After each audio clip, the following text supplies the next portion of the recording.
Bonjour, bienvenue à une autre vidéo de notre chaîne YouTube de la méditation citoyenne Zo Richelieu.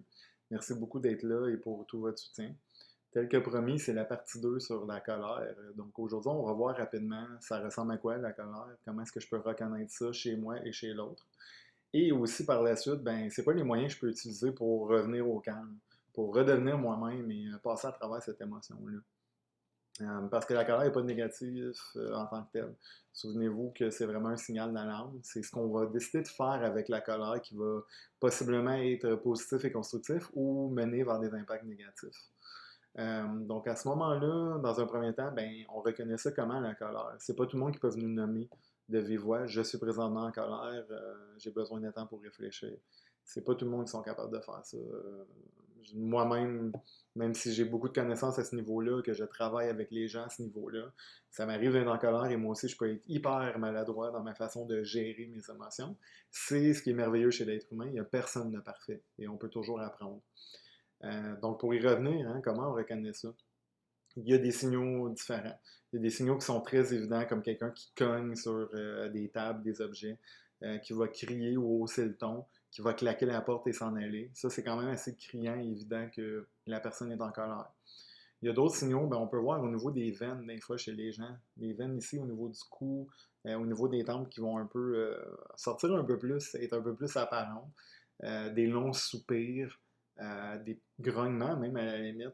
Crisper les poings, vraiment les fermer, serrer sur le côté, ou même croiser les bras et foncer les sourcils d'un air soudainement très sérieux et même, je dirais, accusateur dans certains cas. C'est des moyens possibles de reconnaître cette colère-là. Ce n'est pas absolu, donc il faut toujours faire attention avec tous les signaux comme ça qui sont non-verbales. Parfois, ça peut vouloir dire autre chose.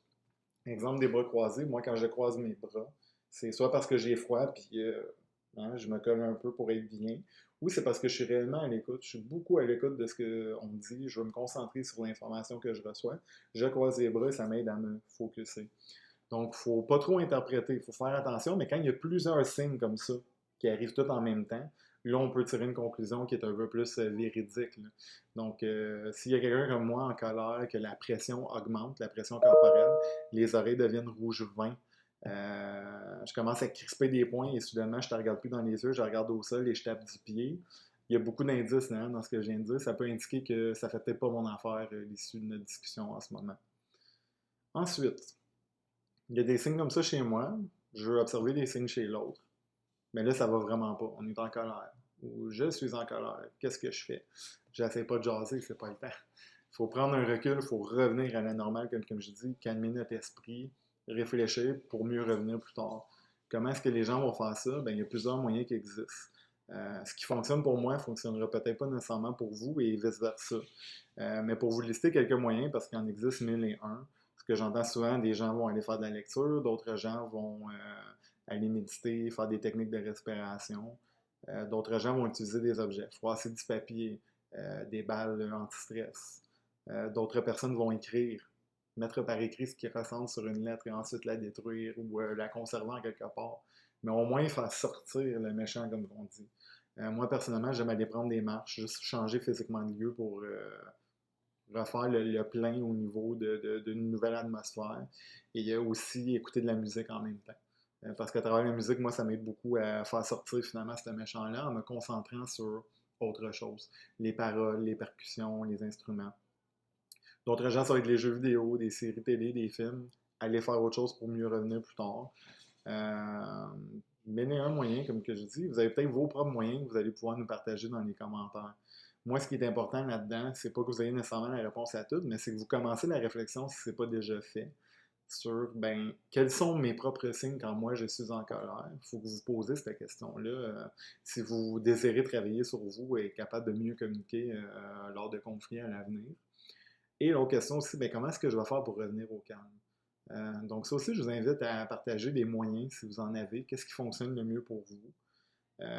Ou si vous n'en avez pas, ben justement, c'est le temps de commencer à réfléchir. Ça peut créer cette discussion-là avec vos proches et avoir une réflexion sur qu'est-ce que je peux faire la prochaine fois que je suis en colère pour vraiment retrouver le calme, rester vraiment moi-même, puis m'aider à passer à travers ce signal d'alarme-là, qui est la colère, pour pouvoir revenir sur ce qui est arrivé avec les autres personnes qui sont impliquées, puis pouvoir avoir des échanges, avoir vraiment un dialogue.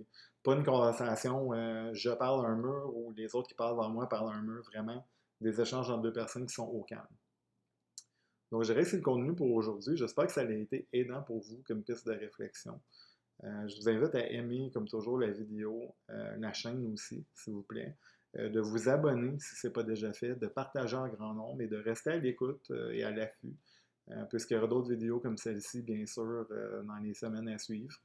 Donc, sur ça, je vous souhaite une merveilleuse journée ensoleillée et à la prochaine.